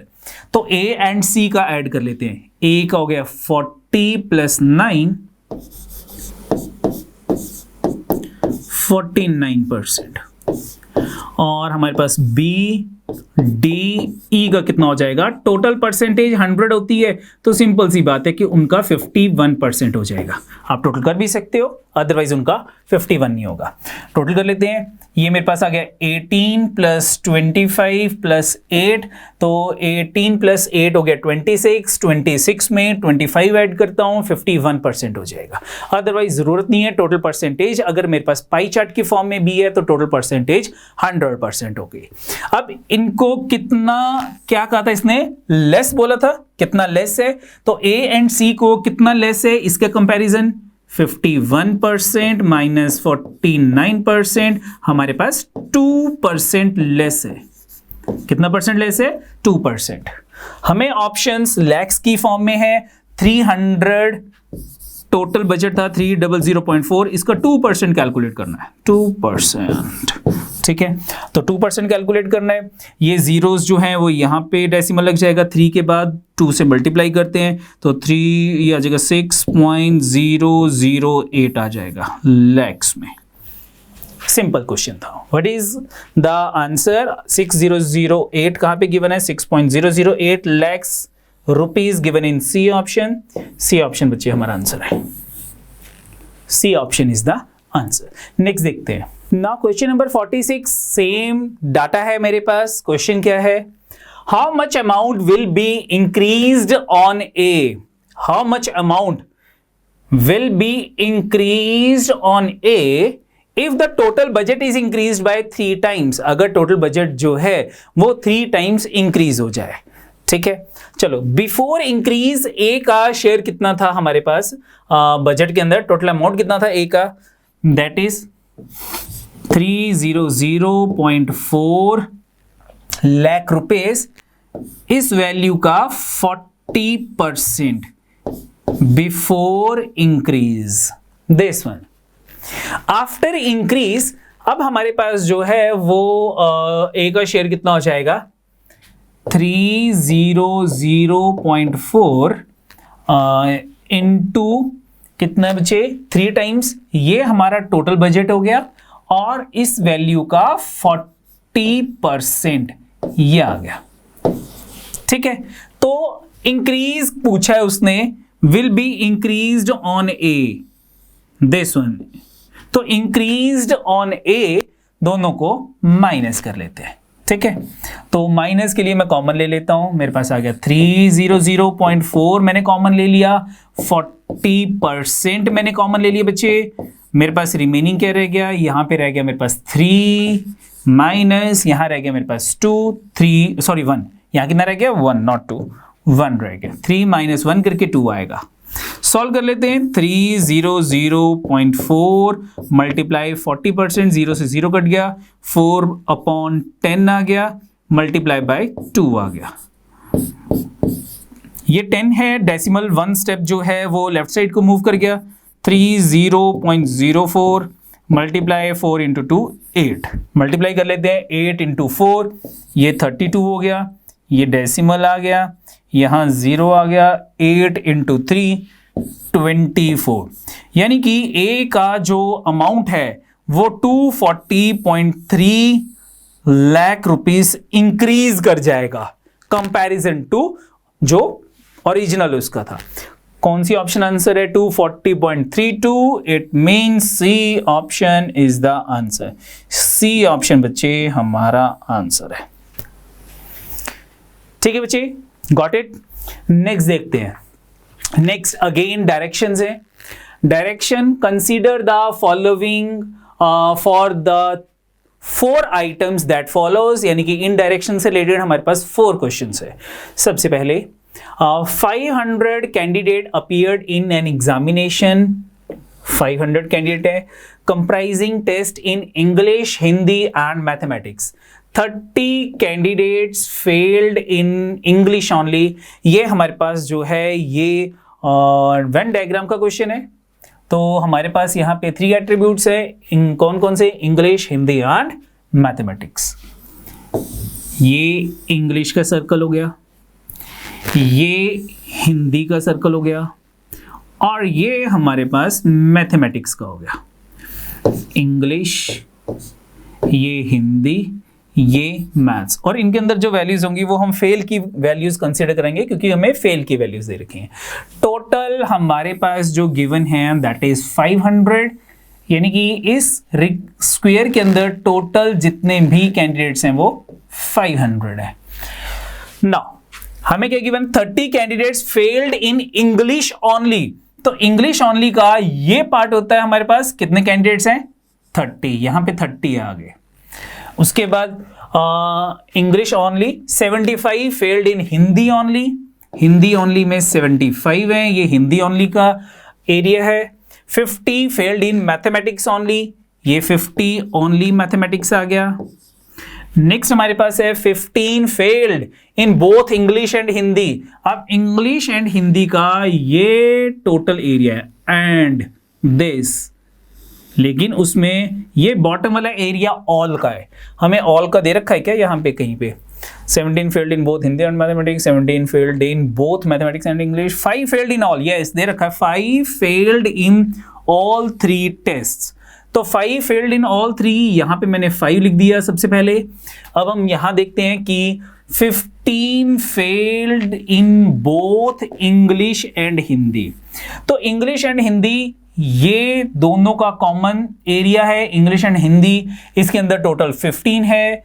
5 यहां से माइनस कर लेंगे, 10 यहां पे आ गए, तो 10 + 5 टोटल 15 हो गए। नेक्स्ट क्या है, 17 failed in both Hindi and mathematics. Hindi and mathematics का एरिया हमारे पास ये है, दिस वन, इसमें टोटल 17 है, जिसमें से ऑल में 55 आ गए, रिमेनिंग 12 रह गए, 12 + 5 17। 17 failed in both mathematics and English, यहां भी 17 है, तो यहां भी हमारे पास 12 आ जाएंगे, दिस वन। ठीक है बच्चे, क्वेश्चन देखते हैं। अब ये आउटर वाले आप निकाल सकते हो कि आउटर में हमारे पास ऐसे कितने कैंडिडेट्स हैं जो कि फेल ही नहीं है, पास इन ऑल। ठीक है, फेल इन 0, क्योंकि बाहर हमारे पास जो भी पर्सन होंगे वो किसी भी सब्जेक्ट में फेल नहीं होंगे, फेल इन 0 सब्जेक्ट यानी कि पास कैंडिडेट्स। इनका टोटल कर लेते हैं, 12 + 12 24, 24 + 10 34 + 5, ये हमारे पास आगे जो फेल इन ऑल हैं वो 5 हैं, जो फेल इन 2 सब्जेक्ट्स हैं वो हमारे पास 34 हो गए, फेल इन 3 सब्जेक्ट्स, फेल इन 2 सब्जेक्ट, फेल इन 1 सब्जेक्ट। फेल इन 1 सब्जेक्ट हमारे पास कितने हैं, 50 + 30 80, 80 + 75 80, 8 7 15 155। और फेल इन 0 यानी कि पासिंग कैंडिडेट्स कितने हैं, 500 में से इनको माइनस कर लेंगे, 155 + 5 160, 160 + 30 160 + 34 194, 194 आ गया। ठीक है, और 500 में से माइनस किया, ये मेरे पास आ गए 6, 200 306 आ गया, यहां पे मेरे पास 306 हो गया। मैंने कैलकुलेशन कर ली। अब क्वेश्चन देखते हैं, क्वेश्चन क्या था 47, व्हाट इज द परसेंटेज, ये इंपॉर्टेंट है बच्चे ध्यान देना, percentage of candidates who failed in at least 2 subjects. At least 2 subjects का मतलब है failed in 2 subjects, failed in 3 subjects. तो फेल्ड इन 2 सब्जेक्ट्स 34 हैं, फेल्ड इन 3 सब्जेक्ट्स 5 हैं, इनको प्लस कर लिया, 34 + 5 39 आ गया, डिवाइडेड बाय टोटल 500, इसकी परसेंटेज निकालनी है तो इनटू 100 कर लेंगे, 0 0 एलिमिनेट हो गए, मेरे पास आ गया 39/5, डिवाइड कर लो बच्चे, 5 7 का 35, 5 8 का 40, 7.8%। 7.8% is given in D option, तो बच्चे डी ऑप्शन हमारा आंसर आ गया, डी ऑप्शन। ठीक है बच्चे, नेक्स्ट देखते हैं क्वेश्चन नंबर 48। डायरेक्शन सेम है, डायरेक्शन नहीं रीड कर रहा, मैं क्वेश्चन रीड कर रहा हूं। What is the percentage, again percentage पूछ रहे हैं, of candidate who failed in only 1 subject. Only 1 subject, तो ओनली 1 सब्जेक्ट हमने ये निकाला था, ओनली 1 सब्जेक्ट 155।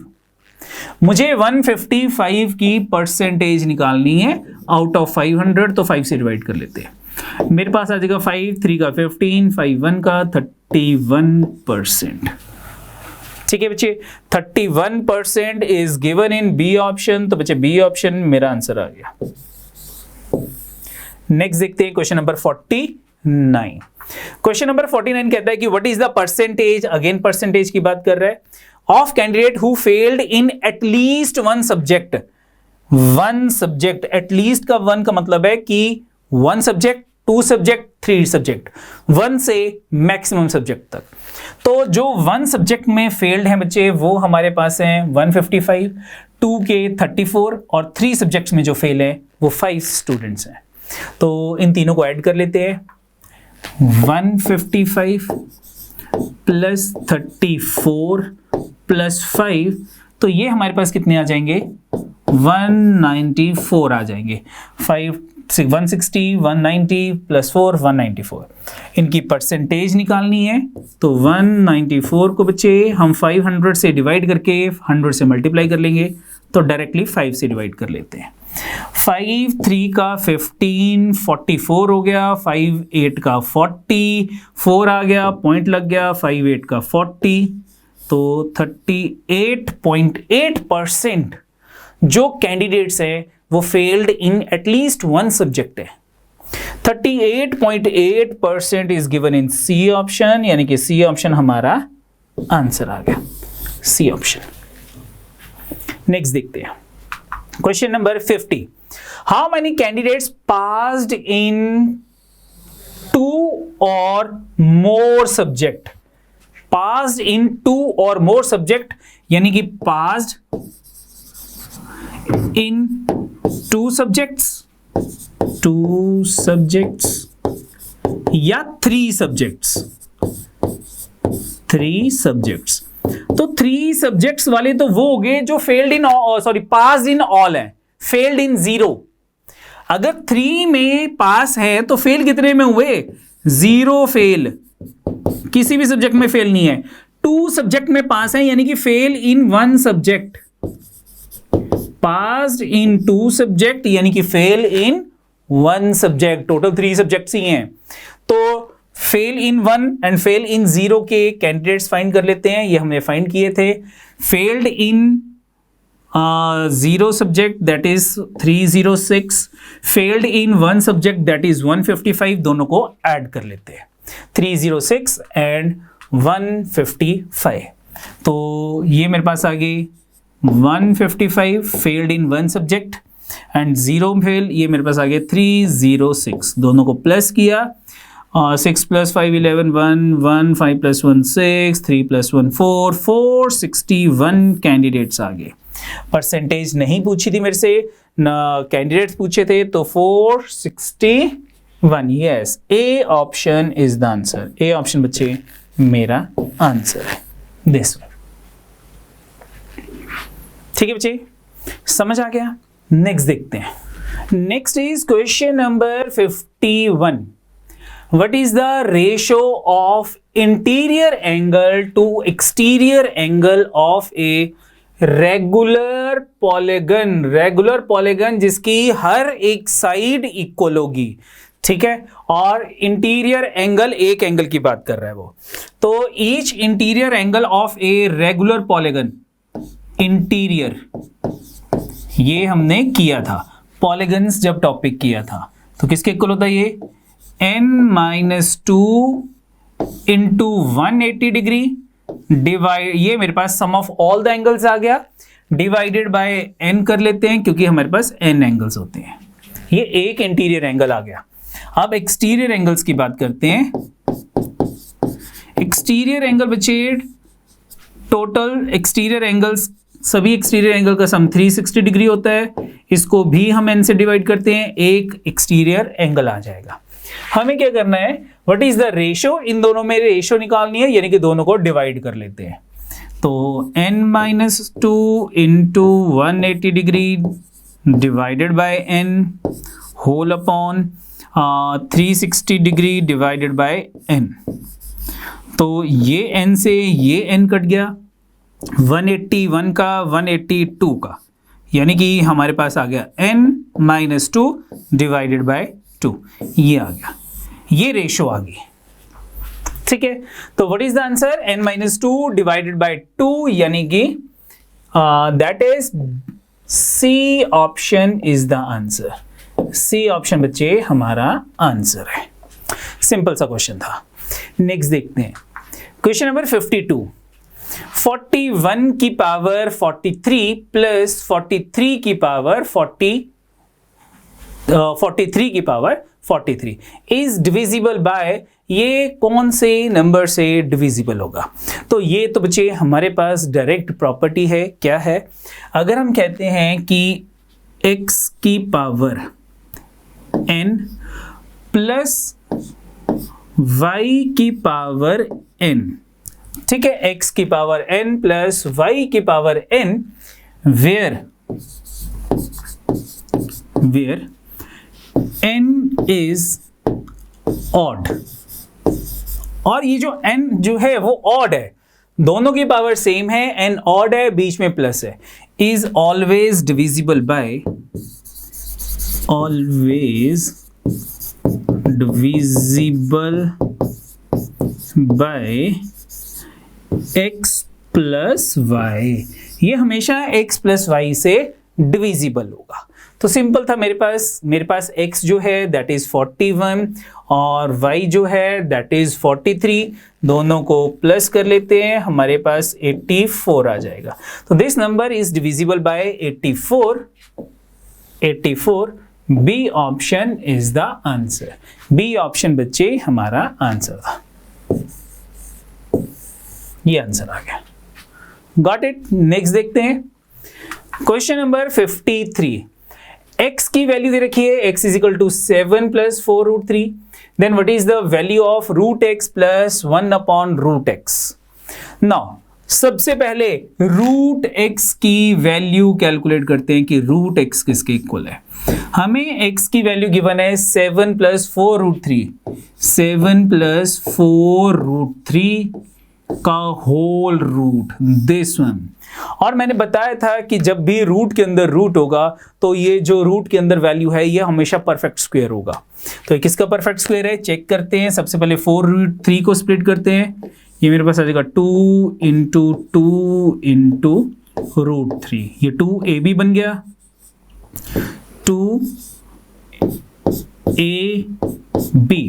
तो a की वैल्यू हमारे पास 2 आ गई और b की वैल्यू मेरे पास रूट 3 आ गई, यानी कि 2 का स्क्वायर प्लस b रूट 3 है, रूट 3 का स्क्वायर, दिस। तो हमारे पास क्या आ गया, ये वैल्यू जो है इसको सॉल्व करके 7 आ जाएगा, यानी कि 7 की जगह हम क्या लिख सकते हैं 4 प्लस 3, 7 की जगह हमने क्या लिख लिया 4 प्लस 3, और 4 रूट 3 हमने एज इट इज लिख लिया, ये आ गया।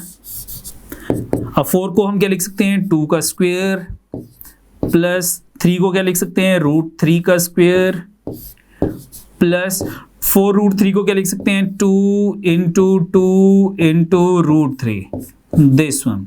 तो ये मेरे पास क्या आ गया a प्लस बी का होल स्क्वायर, यानी कि 2 प्लस रूट 3 का होल स्क्वायर, और रूट आपस में कैंसिल हो जाएंगे। ये बच्चे हमारे पास रूट x की वैल्यू आ गई। ठीक है, सिंपल था। हमेशा जब भी रूट के अंदर रूट होगा वो मैक्सिमम टाइम्स परफेक्ट स्क्वायर ही बनेगा। नाउ अब बात करते हैं 1 अपॉन रूट एक्स की बात करते हैं। 1 अपॉन रूट एक्स, तो 1 अपॉन रूट एक्स कितना है 2 प्लस रूट 3, रेशनलाइज करते हैं इसे, multiply 2 minus root 3 upon 2 minus root 3। तो डिनोमिनेटर में a plus B into A minus B that is equal to A square minus B square. 2 का square किया 4 आ गया, रूट 3 का स्क्वायर किया 3 आ गया, 4 में से 3 माइनस किया 1 आ गया, मेरे पास ये 2 माइनस रूट 3 आ गया, दिस वन। ठीक है, ये रूट एक्स की वैल्यू, ये 1 अपॉन रूट एक्स की वैल्यू। हमें क्या निकालना था, हमें निकालना है what is root X plus 1 upon root X. Root X plus 1 upon root X की वैल्यू निकालनी है। रूट एक्स की वैल्यू हमारे पास आ गई 2 प्लस रूट 3, और 1 अपॉन रूट एक्स की वैल्यू होगी हमारे पास 2 minus root 3। Minus root 3 plus root 3 cancel हो गए, 2 प्लस 2 4 आ गया, that is given in D option, यानी कि D option is the answer. D option हमारा आंसर है। ठीक है बच्चे, नेक्स्ट देखते हैं क्वेश्चन नंबर 54। ये तो बहुत बार आया हुआ है एग्जाम्स में। ठीक है, क्या क्वेश्चन है?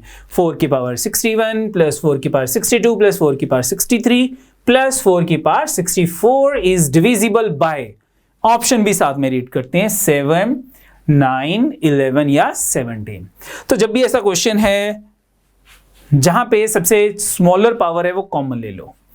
4 की पावर 61 हम कॉमन लेते हैं, यहां कितना रह गया? 1 रह गया, प्लस यहां पे 4 की पावर 62 में से 4 की पावर 61 कॉमन ले लिया, 4 की पावर 1 रह गया, प्लस नेक्स्ट यहां क्या रह जाएगा? 4 की पावर 2 रह जाएगा, 4 की पावर 2 बचे 16 होता है, प्लस यहां कितना रह जाएगा? 4 की पावर 3 एंड 4 की पावर 3 बचे 64 होता है। दिस वन, इसको सॉल्व कर लेते हैं। 64 में 16 प्लस करते हैं 80, 80 में 4 ऐड करते हैं 84, 84 में 1 ऐड किया 85 आ गया, 85 को हम क्या लिख सकते हैं? 17 into 5। ये अब ये नंबर कौन से नंबर से डिविजिबल है? ये नंबर ऑप्शन चेक करते हैं। 7 यहां पे कहीं पर भी 7 नहीं है, नो। 9 से भी डिविजिबल नहीं है। 11, ये तीनों नंबर 11 से डिविजिबल नहीं होंगे। 17, यस, यहां पे मिडिल में 17 है, तो this number is divisible bye 17, क्योंकि ये नंबर 17 का मल्टीपल है। तो 17 गिवन इन डी ऑप्शन, तो डी ऑप्शन बच्चे हमारा यस आंसर आ गया। नेक्स्ट देखते हैं।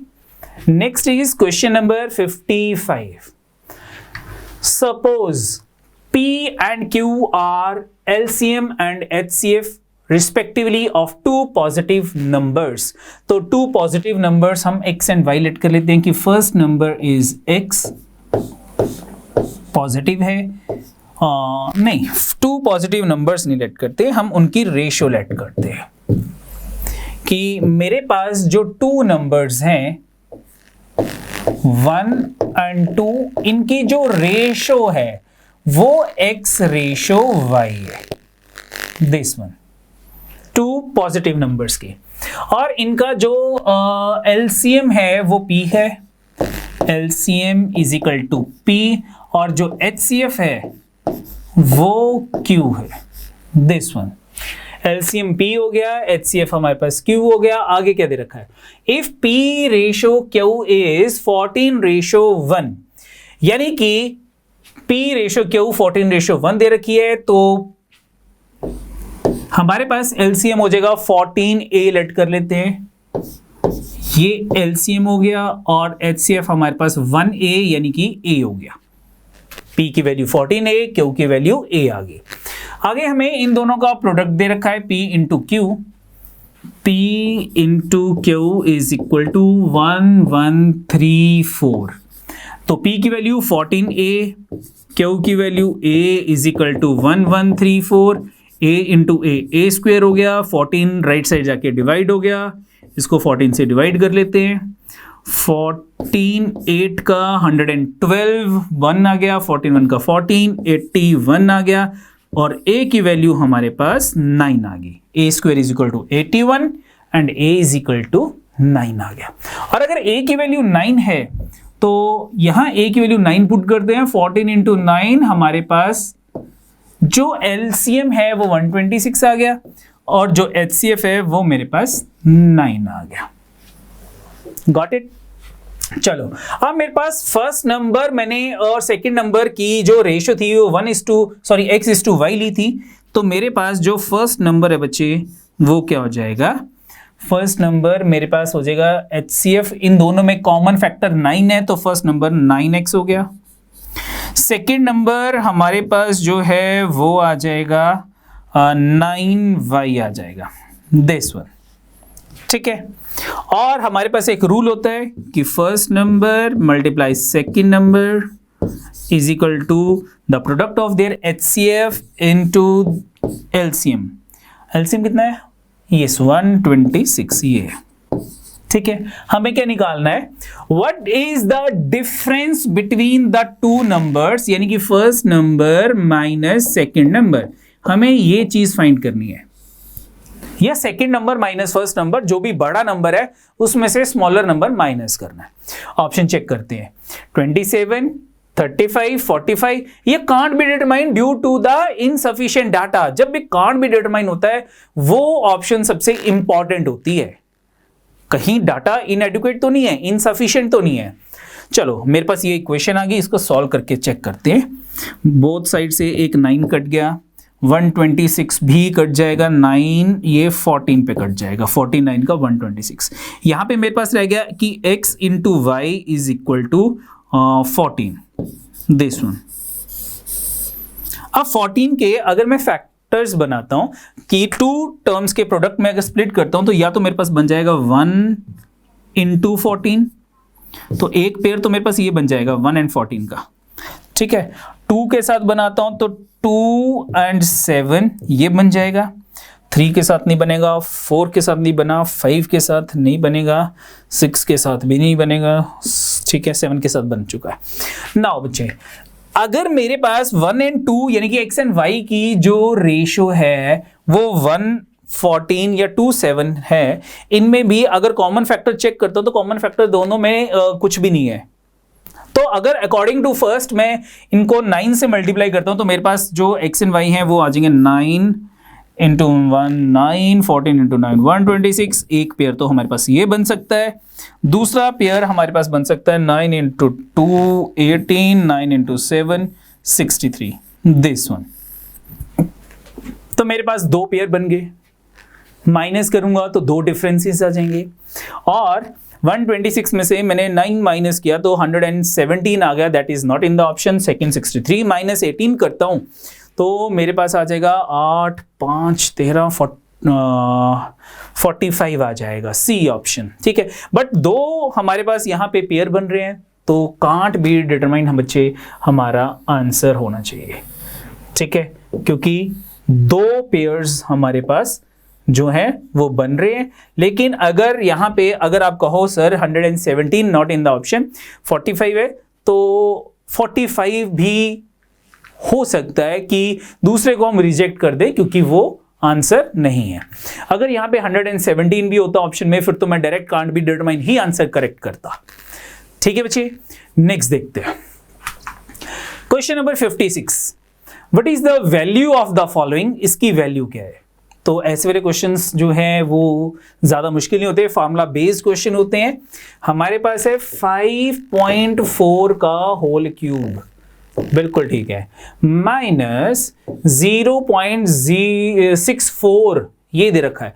अब 0.064 क्या होता है, 0.4 का होल क्यूब, इसको मैं 0.4 का होल क्यूब लिख सकता हूं। अगर आप इसको सॉल्व करोगे तो 4 का क्यूब कितना हो गया, 64 हो गया, और डेसिमल 3 डिजिट पहले लग गया तो 0.064 डिवाइडेड बाय 5.4 का स्क्वायर प्लस 2.16। तो 2.16 को मैं 5.4 मल्टीप्लाई 0.4 लिख सकता हूं। 5.4 को 4 से मल्टीप्लाई करते हैं, 4 इंटू 4 16, 6 1 कैरी, 4 5 20 प्लस 1 21, और 2 डिजिट पहले डेसिमल लग गया तो 2.16 आ गया। और 0.16 को बच्चे में 0.4 का होल स्क्वायर लिख सकता हूं, दिस वन। तो ये हमारे पास क्या बन गया, ये हमारे पास आ गया a cube minus B cube divided by a square minus plus A B plus B square. ये तो ये किसके इक्वल हो जाएगा, अगर मैं a cube minus B cube का फार्मूला लगाता हूं तो a minus B multiply a square plus A B plus B square divided by a square plus A B plus B square, this one. तो ये ब्रैकेट इससे cancel होगी, मेरे पास a minus B रह गया, हमारे पास a जो है दैट इज 5.4 और जो b है बच्चे दैट इज 0.4, दोनों को माइनस करेंगे रिजल्ट 5 आ जाएगा। सिंपल क्वेश्चन है, फार्मूला आता होगा तो क्वेश्चन इजीली सॉल्व हो जाता, ज्यादा टाइम नहीं लगता। 5 is given in C option, तो सी ऑप्शन बच्चे हमारा आंसर है, ठीक है बच्चे। नेक्स्ट देखते हैं question number 57, a man walk at an average speed of 3 kilometre per our from his residence. एक मैन जो है जब 3 किलोमीटर पर आवर की स्पीड से अपने घर से जा रहा था तो and reach office 40 minutes early, तो वो 40 मिनट्स जल्दी पहुंच जाता था। If he walk at an average speed of 2 kilometre per our, जब वो 2 किलोमीटर पर आवर की स्पीड से जा रहा है, he reach 40 minutes late. What is the distance between his residence and office? मुझे डिस्टेंस निकालना है। तो ये क्वेश्चंस जो है, ये क्वेश्चन हमारे पास जो है वो प्रोपोर्शन के ऊपर हम चेक करते हैं।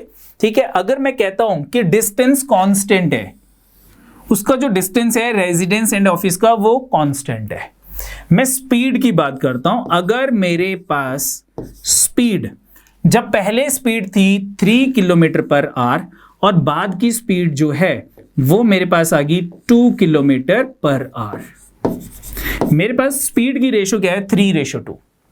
मेरी स्पीड चेंज हो रही है इन द रेशो 3:2 में। ठीक है, नाउ अब अगर डिस्टेंस कांस्टेंट है, हमने किया था ये, डिस्टेंस कांस्टेंट है तो speed and time are inversely proportionate.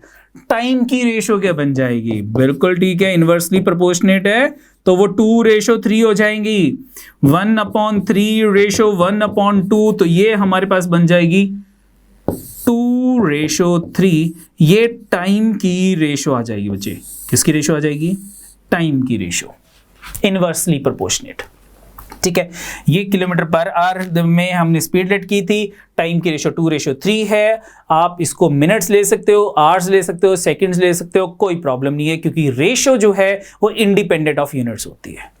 अब मुझे यहां पे दे रखा है कि जब वो इस स्पीड से जाता है तो वो 40 मिनट पहले पहुंच जाता है, जब वो इस स्पीड से मूव करता है तो वो 40 मिनट्स लेट पहुंचता है। अगर मैं कहता हूं कि ऑफिस टाइमिंग्स जो हैं वो 9 o'clock के होते, 9 o'clock के ऑफिस टाइमिंग्स है, जब वो 3 किलोमीटर की स्पीड से चलता है 40 मिनट्स पहले पहुंच जाता है, यानी कि 8:20 पे वो ऑफिस पहुंच जाता है। जब वो 2 किलोमीटर पर आवर की स्पीड से जाता है तो वो 40 मिनट्स लेट पहुंचता है ऑफिस, यानी कि 9:40 पे ऑफिस पहुंचता है। This one 40 minutes late. What is the difference between these two times? इन दोनों टाइम्स में कितना डिफरेंस है?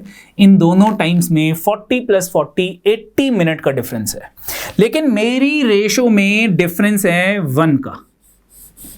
इसको मैं मिनट कंसीडर कर लेता हूं।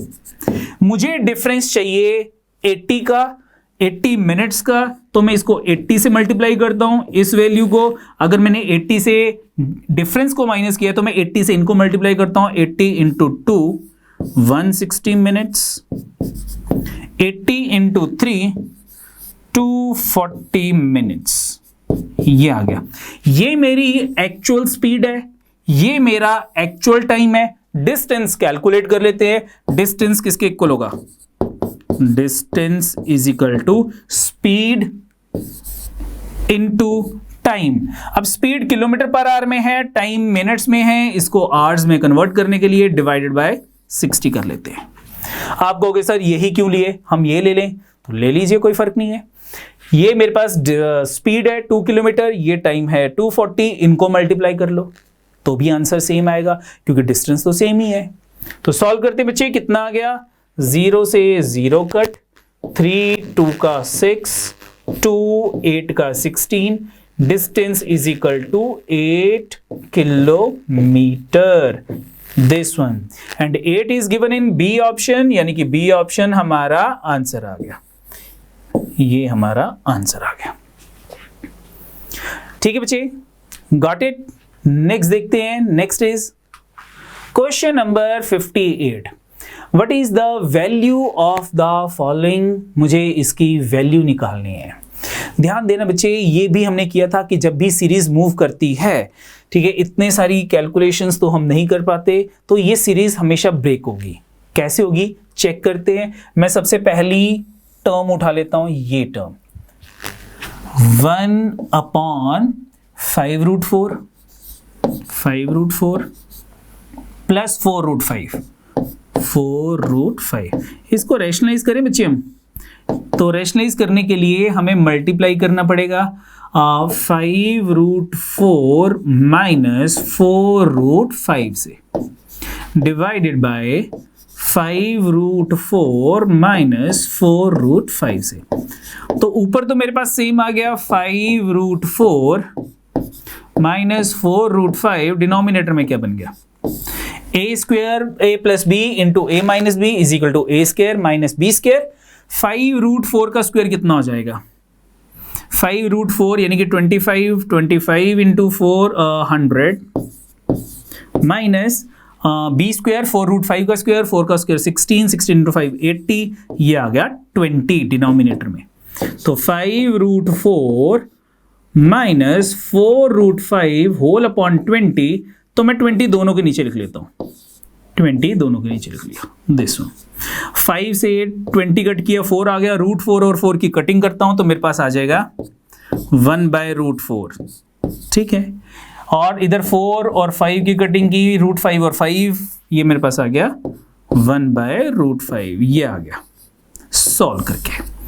This one 1/√4 minus 1/√5।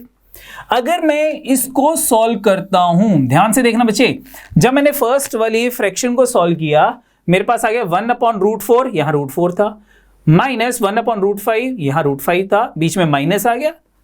अगर मैं सेकेंड वाले को सॉल्व करता हूं तो मेरे पास पता क्या आ जाएगा 1/√5 माइनस 1/√6। अब सॉल्व करके चेक कर लेना, ये आ जाएगा। तो इस पूरे को हम किस वे में लिख सकते हैं, ठीक है,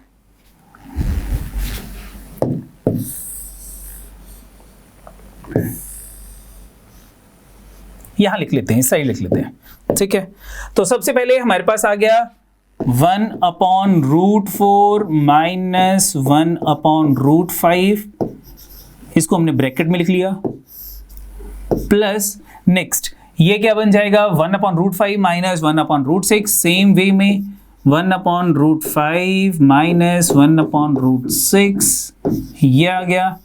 नेक्स्ट क्या बन जाएगा बच्चे मेरे पास 1/√6 माइनस 1/√7, बीच में प्लस है, 1/√6 माइनस 1/√7 प्लस नेक्स्ट क्या बन जाएगा 1/√7 माइनस 1/√8 ब्रैकेट प्लस नेक्स्ट क्या आ जाएगा 1/√8 माइनस 1/√9।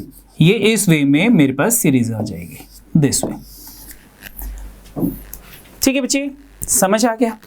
अगर मैं सभी ब्रैकेट्स ओपन करता हूं तो क्या हो जाएगा माइनस 1/√5 प्लस 1/√5, ये कैंसिल हो गए, minus 1/√6 plus 1/√6, minus 1/√7 plus 1/√7, minus 1/√8 plus 1/√8। हमारे पास एक सबसे पहली टर्म 1/√5 और √4, और √4 क्या होता है, यस 2 होता है, और सबसे लास्ट टर्म माइनस 1/√9, √9 क्या होता है 1/3, ये हो गया।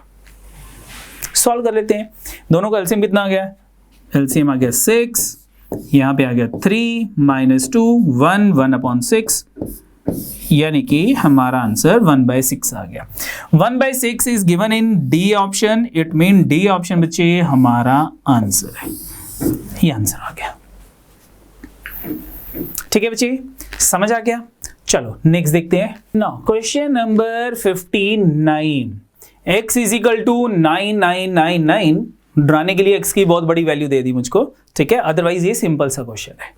क्या है, what is the value of the following 4x³ minus x divided bye 2x plus 1 into 6x minus 3।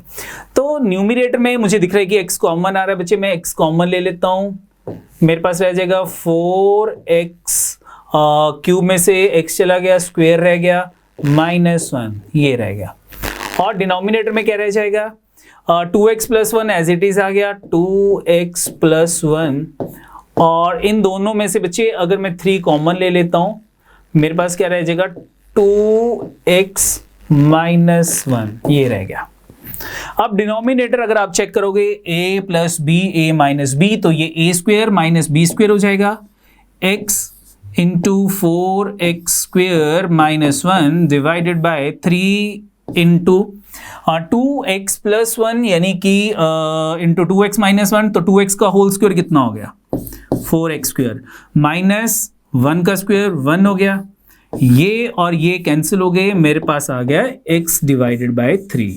मुझे x डिवाइडेड बाय 3 की वैल्यू कैलकुलेट करनी है।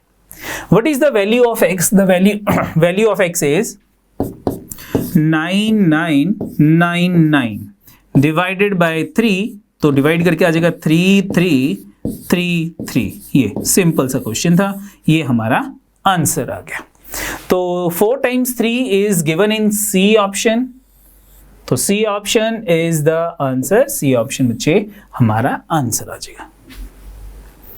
ठीक है बच्चे, नेक्स्ट देखते हैं question number 60। If bracket x plus under root 1 plus X square into bracket 1y plus under root 1 plus Y square is equal to 1, where x and y are real number, x and y जो है बच्चे वो real numbers हैं, then what is the value of x plus y का whole square. तो मुझे x plus Y का whole square find करना है। ऐसा क्वेश्चन जब भी आता है यूज ऑप्शन, क्योंकि ऑप्शन से हमारा आंसर जो है वो जल्दी कैलकुलेट होगा। ऊपर जो है बहुत जो इक्वेशन है बहुत टफ सी दे रखी है। तो सबसे पहले अगर मैं ए ऑप्शन पिक करता हूं कि x प्लस वाई का जो होल स्क्वायर है दैट इज 0, सबसे इजी ऑप्शन थी 0। स्क्वायर है, दोनों साइड स्क्वायर रूट करता हूं तो x प्लस वाई की वैल्यू 0 आ गई और x की वैल्यू माइनस वाई आ गई। अब मैं x की वैल्यू माइनस वाई यहां पुट करता हूं, अगर ये सेटिस्फाई करगी तो ए option is the answer, otherwise change the option. तो सबसे पहले अगर मैं x की वैल्यू माइनस वाई पुट करता हूं तो मेरे पास आ गया minus Y plus under root of 1 plus X square minus Y का स्क्वेयर पॉजिटिव वाई हो जाएगा, ये multiply second bracket Y plus under root 1 plus Y square this one. तो इसको मैं पहले लिख लेता हूँ रूट वाली टर्म को, y को बाद में लिख लेता हूँ, तो मेरे पास आ गया 1 plus Y square minus Y first bracket second bracket under root 1 plus Y square plus Y this. तो ये फार्मूला हो गया a minus B A plus B that is equal to A square minus B square.